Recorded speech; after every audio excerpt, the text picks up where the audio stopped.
The topic for today is KISS, KISS.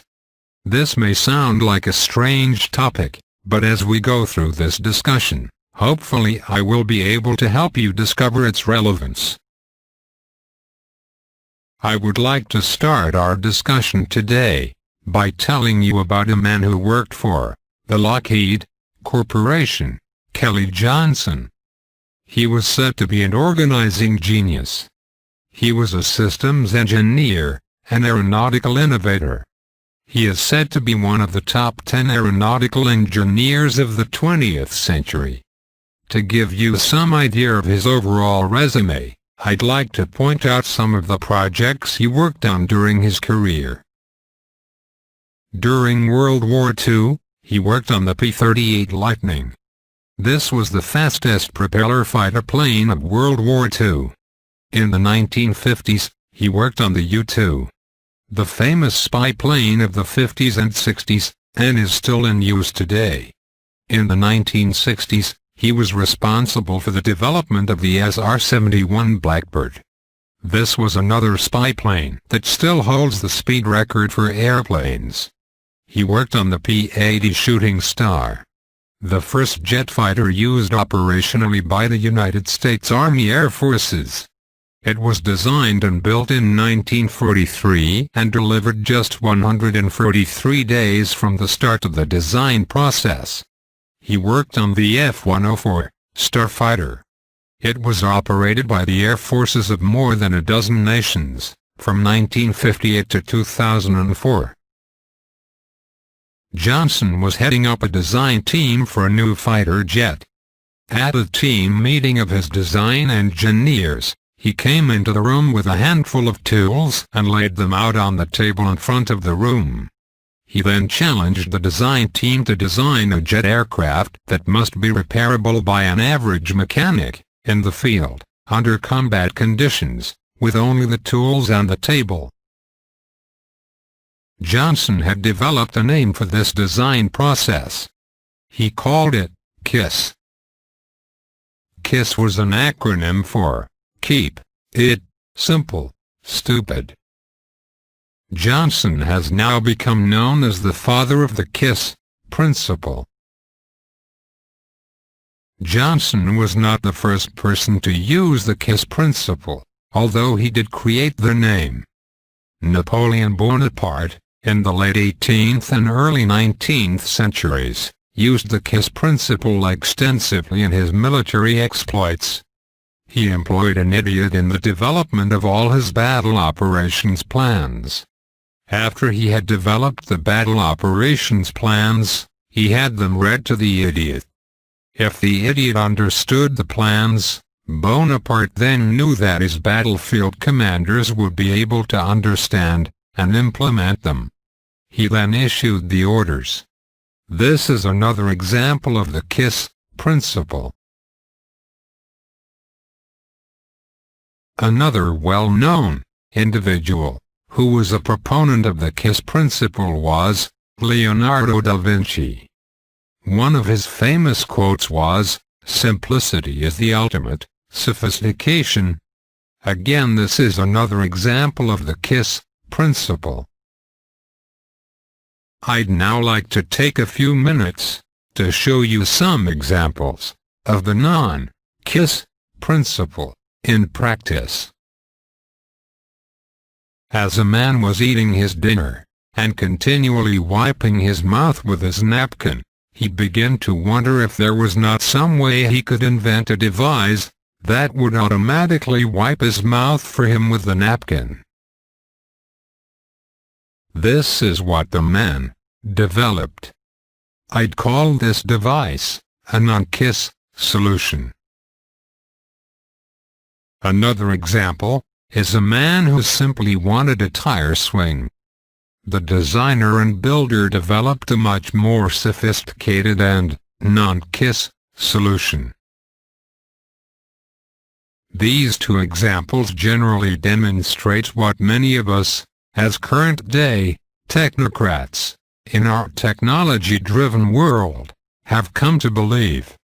The more complex we make things, the more sophisticated they become, resulting in things that we perceive as better.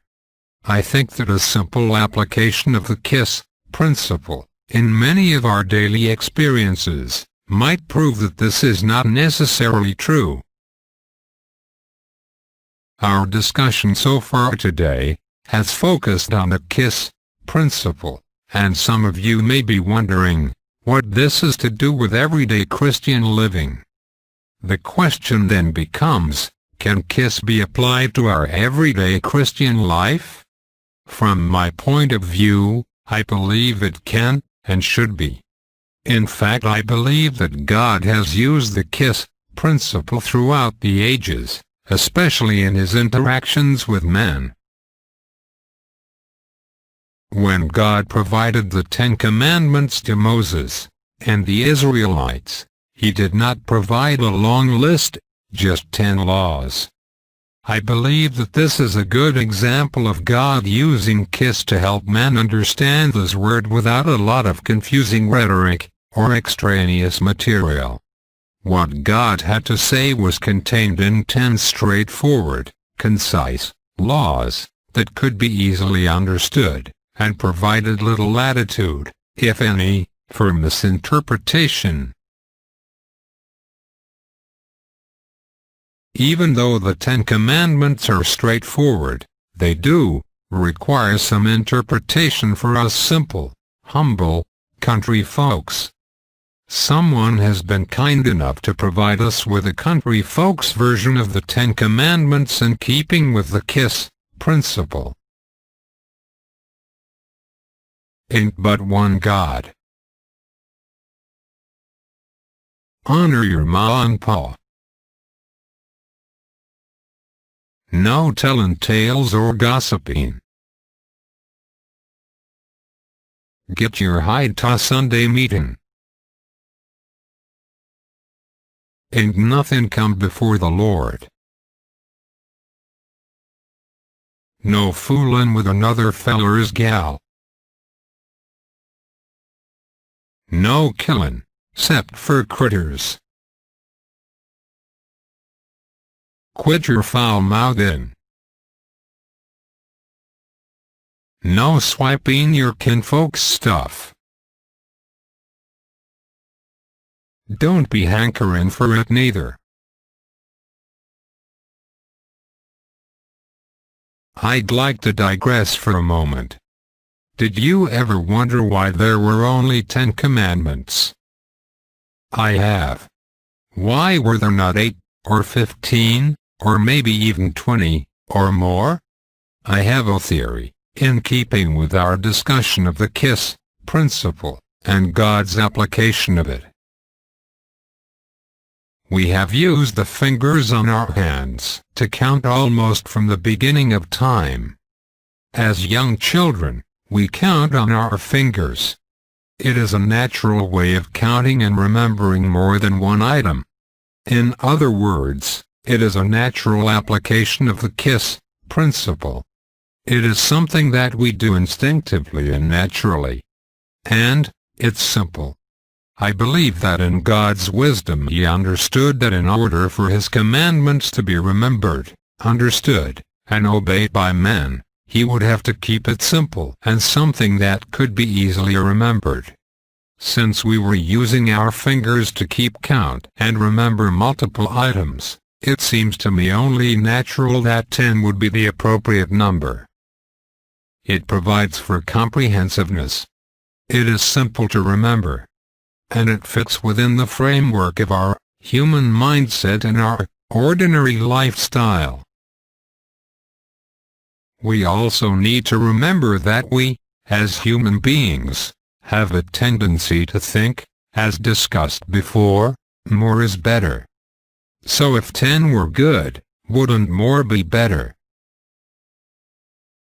So in the decades and centuries following the receiving of the Ten Commandments, the rabbis and prophets added more laws.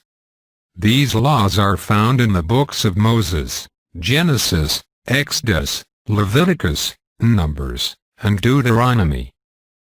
Someone has grouped these laws into categories. There are 33 categories. With this many categories, you can begin to appreciate the number of actual laws that are involved. I am not going to take the time to actually read all the individual categories, but I am quickly showing them to you, so that you have an understanding and appreciation of the general scope and level of detail. This process generally follows traditional human behavior.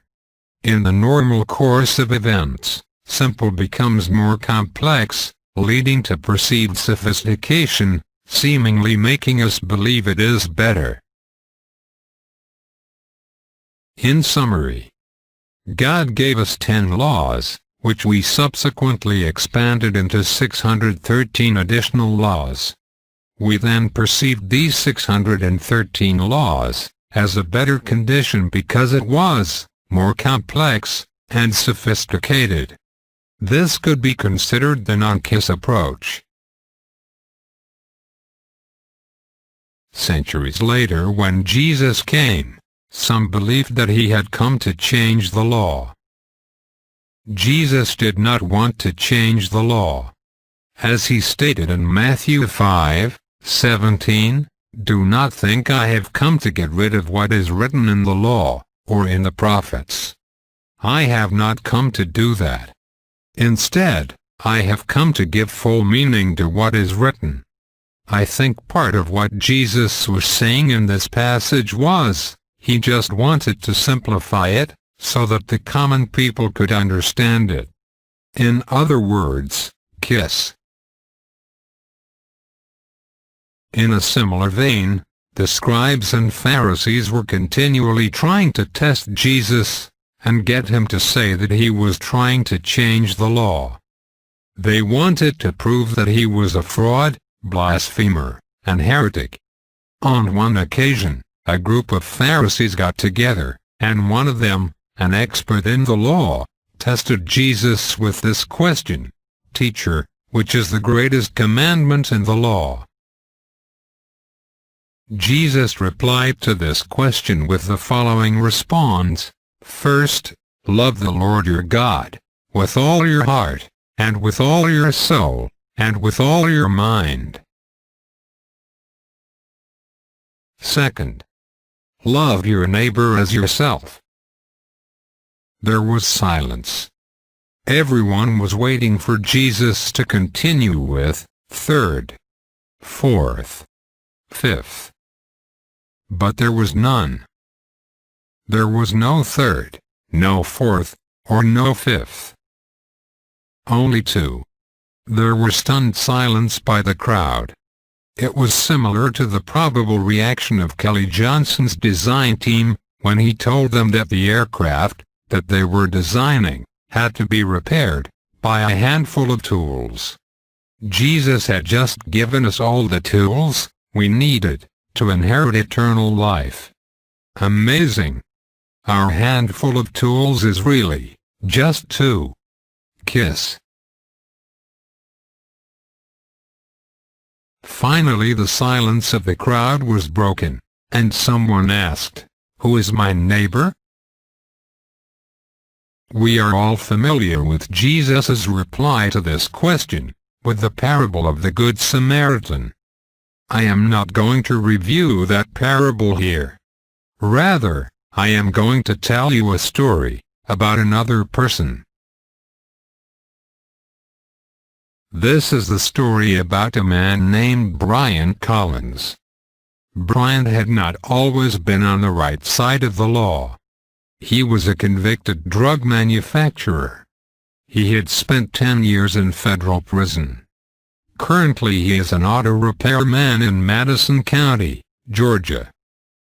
A few months ago, Brian was on his way to see about a car someone had called him to come fix. He was traveling along State Route 72, in Madison County. As he was traveling along the highway, he noticed something out of the corner of his eye that appeared strange. Since this was in a rural part of the county, he was traveling at the speed limit, 55 miles per hour, so he could not immediately stop to see what was happening. He turned his truck around and returned to the location where he had noticed something strange. He got out of his truck to investigate. He could not believe what he found. There was a 15-month-old baby girl crawling along beside the roadway.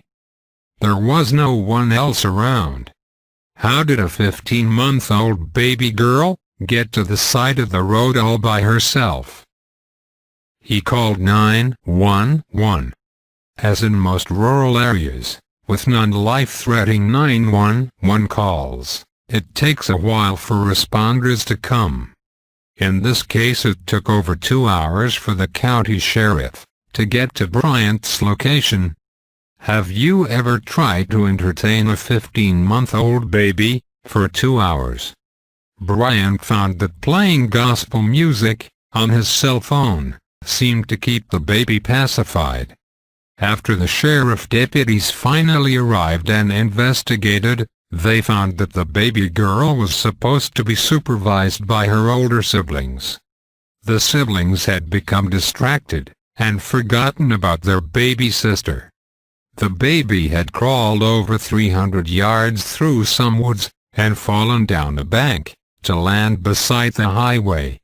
It was a miracle that the baby had not gotten hit by passing traffic before Bryant had stopped to provide assistance. In an interview with a reporter after the incident, Bryant said, "It made me feel good that I could be in society, and I could do good. Just as you can do bad, you can do good." Bryant Collins is a current-day example for what it means to love your neighbor as yourself. If he had not practiced this principle, a small 15-month-old baby girl may have had a tragic accident. It is good and inspirational to see that this type of Christian behavior is actually being practiced in our world today. I would like to summarize our discussion today by restating one of the questions we have previously discussed. What must we do to inherit eternal life? I would also like to remind you that our response should be kept within the context of the overall theme of our discussions today. KISS. First, let us all respond to this together. Love the Lord your God with all your heart, and with all your soul, and with all your mind. Second, let us all also respond to this together. Love your neighbor as yourself. Finally, here is a short jingle that I hope helps remind you of the theme of the message today. Hopefully it will remind you of our discussion and provide a little guidance as you go through the days ahead.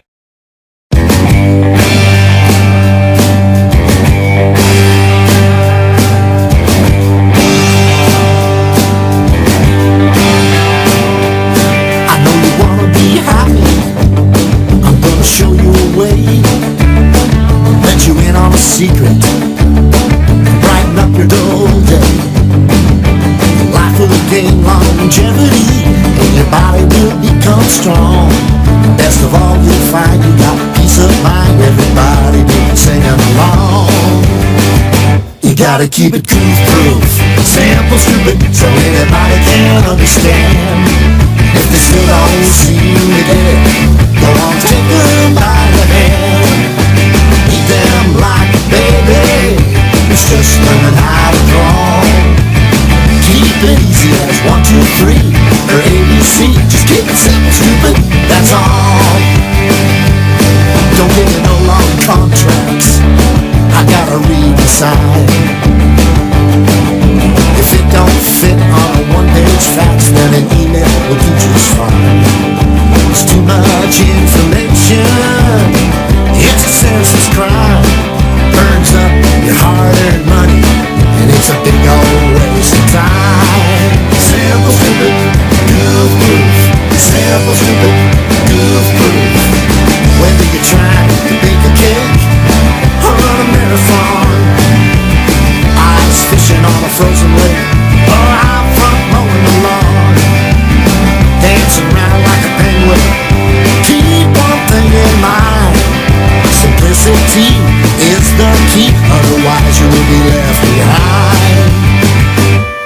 keep it foolproof, simple, stupid, so anybody can understand. If they still don't seem to get it, come on and take them by the hand. Lead them like a baby who's just learning how to crawl. Keep it easy as 1, 2, 3, or ABC. Just keep it simple, stupid, that's all. Thomas Edison would be happy, Albert Einstein would be proud. You see that little light go on, you will stand out in the crowd. Keeping it simple is the only way to keep it all going round and round.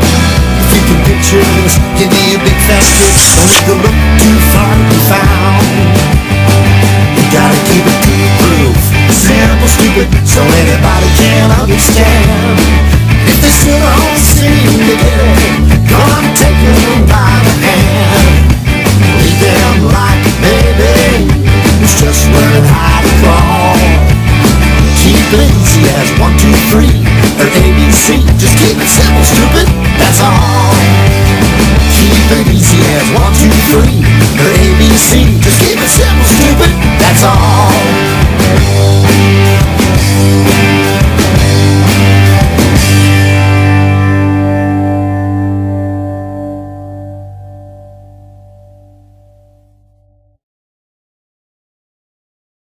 As we close today, let's all remember the tools that Jesus gave to us that are necessary for inheriting eternal life. Remember, there are really only 2 tools required.